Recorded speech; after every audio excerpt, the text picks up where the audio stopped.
Araw-araw nag-aabang ng sulat sa halos 8 taon at pakalong-kalong sa upuang di kulong, na kailangan pa ng tulong na isulong ng iba, ng mga brasong magtutulak na magsisilbing paa. Kalagayan na kung ikukumparay masyadong mababaw, sa mas lutang na pait na sa loob nangingibabaw, dulot ng isang hiling na akay niya kahit noon ang maalala.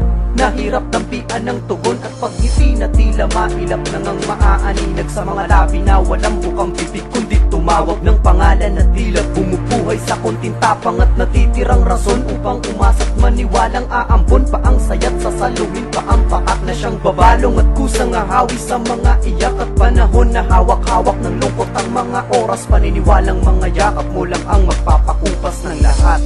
Nasaan na ang iyong pangako na magbabalik? Ako'y masyadong sabik.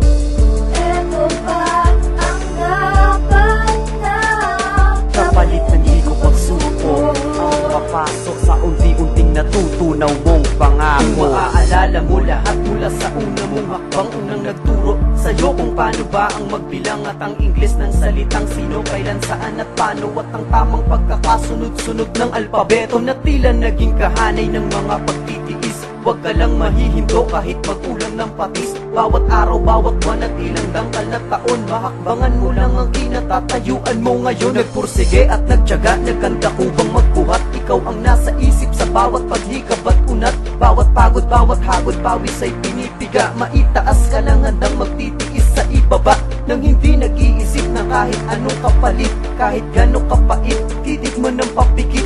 Dahil sa isang rason kahit bulong mag-isigaw, para yon sa'yo lahat kanyang nag-iisang ikaw. Nasaan na ang iyong pangako na magbabalik? Ako'y masyadong sabik.